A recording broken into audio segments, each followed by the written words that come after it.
All right. Pura vida. Good morning, YouTube. Oh, crap. All right, I'm getting the darkness here. Anyhow, I got two projects I want to do today. One's just for fun. And that's going to be a toolbox type tour thing. But I'm going to call it the toolbox paradox. And the other project I have today is I got the Jeep sitting ready to go up on the lift, and I'm going to be doing the extended brake lines today. And that'll be a separate video. This one is just kind of for fun. So anyhow, I'm going to take you out of my windshield phone holder here. And I'm going to have to pause you because this, oh crap, I can't pause. Because I wanted to flip to the other camera, but I can't do that when I'm recording video. So this is going to get fun real fast. So that's annoying, isn't it? What did I do? Oh, okay, I can't hold the phone on that side. So there we go. All right. So we're going to go over the toolbox and take a look. Now, when I say toolbox paradox, I say it jokingly. I'm going to turn it around. Okay. That was my original toolbox. I bought that back in the early 80s. It's a snap-on. The upper is a snap-on bicentennial version. The lower is a snap-on, but I didn't buy them as a pair. I got one from the Snap-on dealer and one from the Cornwell dealer. At that time, I was working at a garage upstate, and I had a little silver Craftsman toolbox full of assorted, mostly inexpensive tools. My first wife, I think our first year together as husband and wife for Christmas, bought me Williams tools, which I still have. See, those are my Williams wrenches. I'm missing a couple, but she bought me those, and that came in a flat box, and it was a Williams toolbox, and it was the crinkle orange bottom with a black lid. They were nice tools. Thank God my father-in-law helped her pick out the tools. Anyhow, I don't know how many of you guys have experienced this. I have finally outgrown this box, and this is where the paradox comes in. So I went over to Lowe's to buy some light bulbs for an electric fireplace I have in my living room, and I walked out with this. I've been wanting a bigger box for a long time because, as I said, I've finally outgrown that. And they dropped the price on this box like $300, and it's a nice box. It's a Cobalt. I like Cobalt tools. I like their toolboxes. The one I really want is $2,000, and I can't afford that, so I got this. But it has ball glides in it. The drawers open and close really nice, but it doesn't have the soft lock feature, which would probably, of course, if they equipped all these drawers with a soft lock, would shot the price way up. But anyhow, herein lies the paradox. So you can see, obviously, that the new box here is considerably larger than this box. It's got more drawers, and we're gonna measure just for spits and grins here. Sorry about the view of the close-up view of the tape measure. So this one is 26.5 inches wide. It's got 5 drawers in the top and 5 drawers in the bottom, and this particular lower box came equipped with a door. You can see the drawer glides are in there. This would have additionally had 3 more drawers in it. Over the years, I've used the bottom for storage, for repair manuals, tools like this vacuum bleeder set that I didn't want to take out of the case. Other tools that just didn't fit into the drawers. My paint guns were down there, just a mishmash of everything. All my aerosol cans and stuff like that were all down there. So here's the new box. So I have 6 drawers in the upper set. And let's get, this is a 41-inch box, and I don't know where the 41 comes from. I don't know if it's the overall width. Oh, come on. Sorry. Yeah, this is going to be fun. So get a close-up of what I got stored in the top there. Okay, it's not even 41, it's 40 and a half, a little over. So anyhow, the top section has 6 drawers. The bottom section has 6 drawers as well, 3 shallows, one a little deeper, one even deeper, and the bottom one is the catch-all drawers. Most guys use that for their hammers and big heavy stuff in the bottom drawer because it counterbalances. Because there are times when you're using your toolbox that you have a lot of drawers open, and I've seen it happen where you open one too many drawers and the toolbox tips over. So anyhow, back to the paradox. You would think quite easily everything in that box would fit in this box. Not so. I have all of these drawers not full, but occupied. And see, this is one of my pliers drawers. This is all my cobalt and channel lock stuff. And then, let's see, this is all my, I do have some cobalt pliers. I got a hobbyist set for a ridiculous price. It was like 12 or 13 pairs of various little pliers for like 20 bucks when they were on sale a number of years ago. I actually damaged one of them, took it back, and they swapped it out for me. And then a lot of these, like this plier and this pliers and this pliers, belong to my grandfather. So I'm not getting rid of those. These pliers here, a friend of mine gave me. They're a little bit better quality. And then I have these, which I bought at Advance. They have those, like, I don't know what you call it, basket sale. They have a basket with cheap tools in by the door, or by the checkout. And I got those there. So, but anyhow, I digress. So this is my cobalt screwdriver and screwdriver type drawer. And then this, this is my old stuff. So I got a bunch of Snap-on stuff here. I got the Snap-on torque set that I bought years and years ago. I got this limited edition pearl handle Snap-on almost complete set. And these handles are not impervious to brake fluid. That was brake fluid that did that.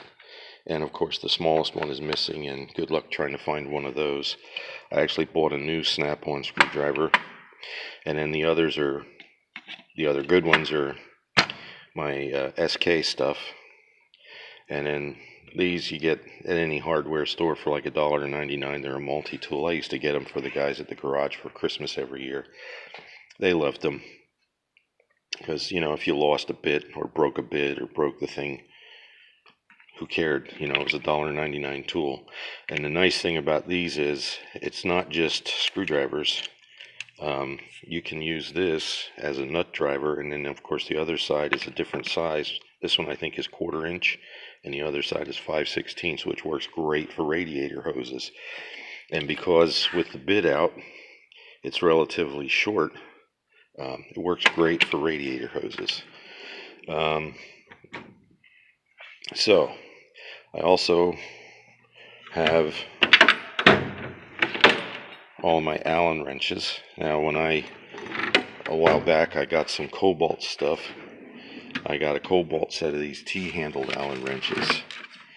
So Anyhow, this is for sale. If anybody's interested, this is a really good Sun Pro timing light with advanced timing analyzer. It's got the dwell degrees advance that you can dial in. It's heavy. It's not cheap plastic. It's chrome plated, probably white metal.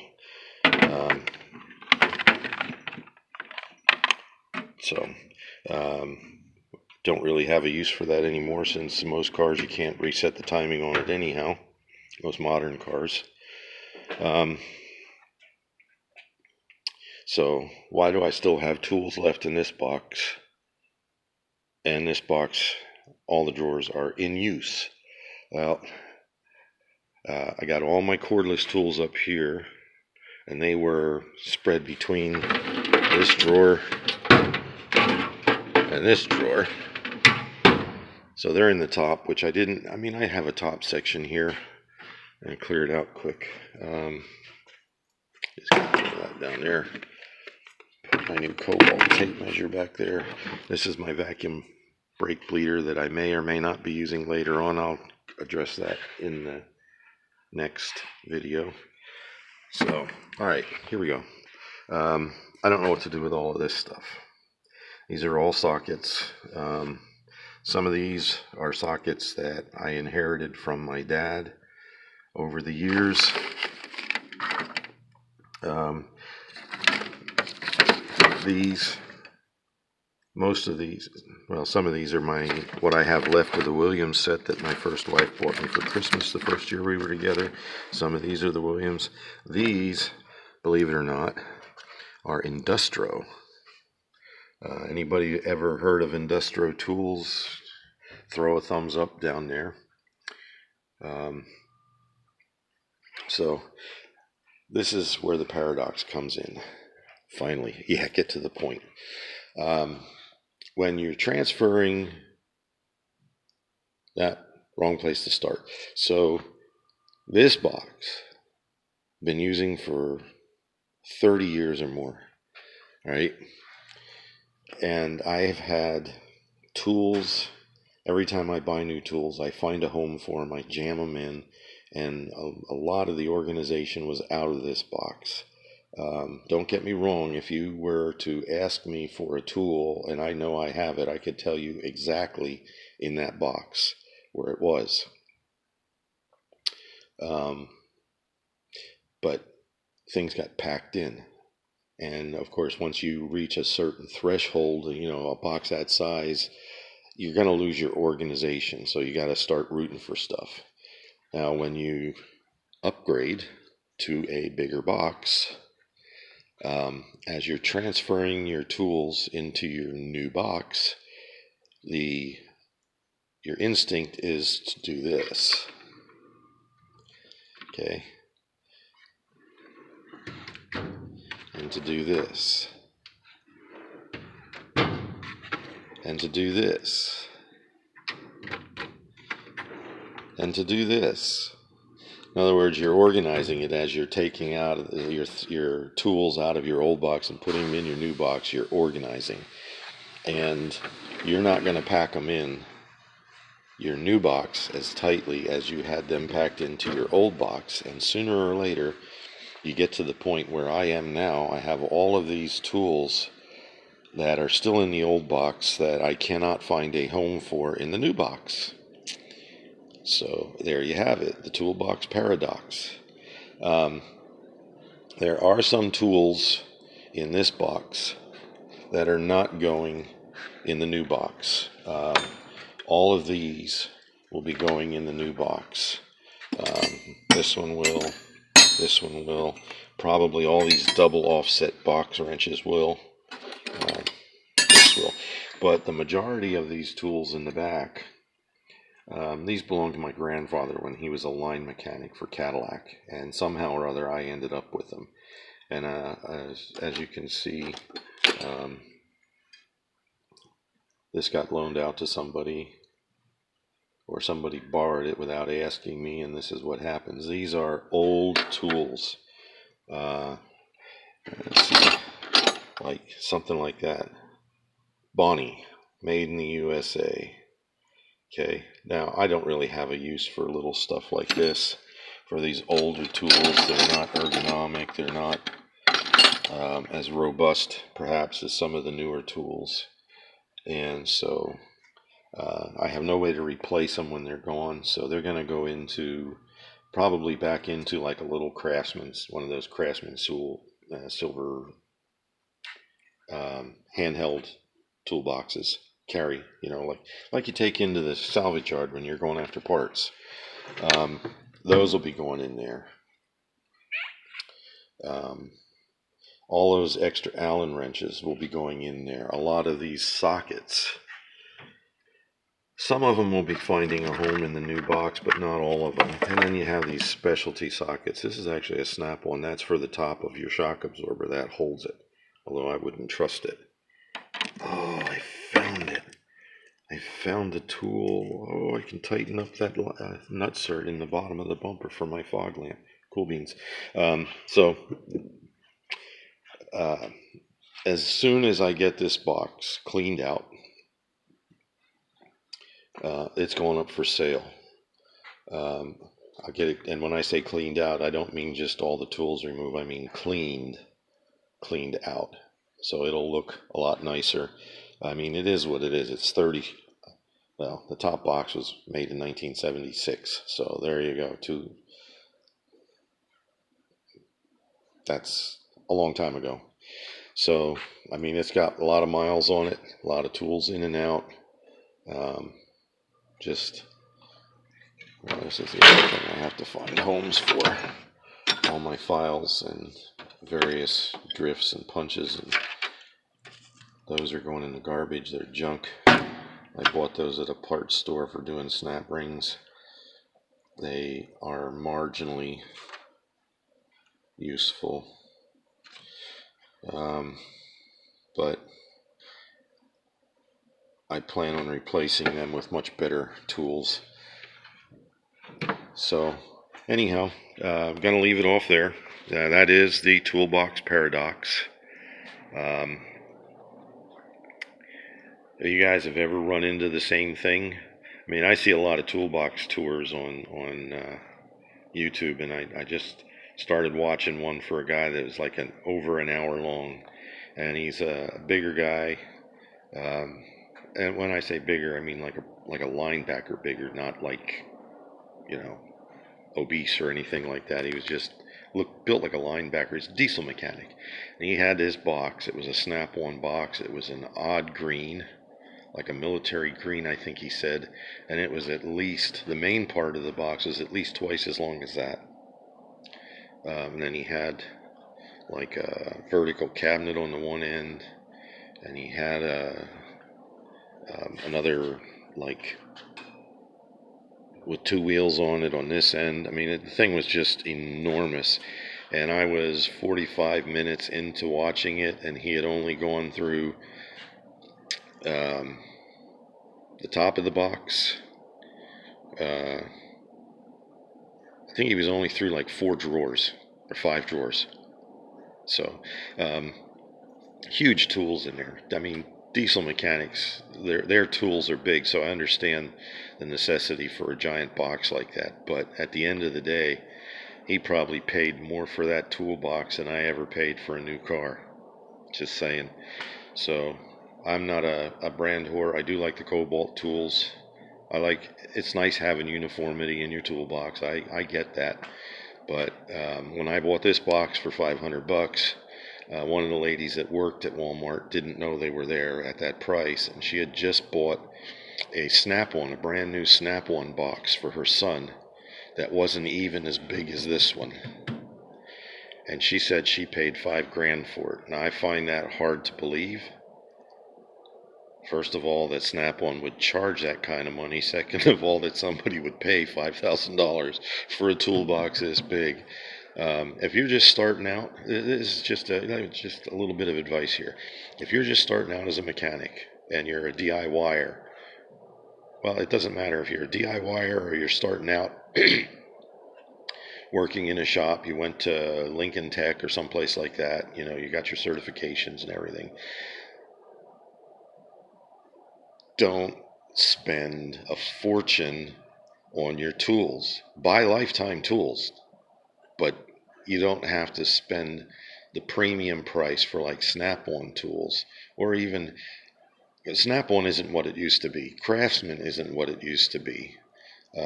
Craftsman, you break a Craftsman ratchet or something like that, you're not getting a new ratchet anymore. You're getting a reconditioned or a refurbished ratchet. So, be careful what you buy. Shop smart.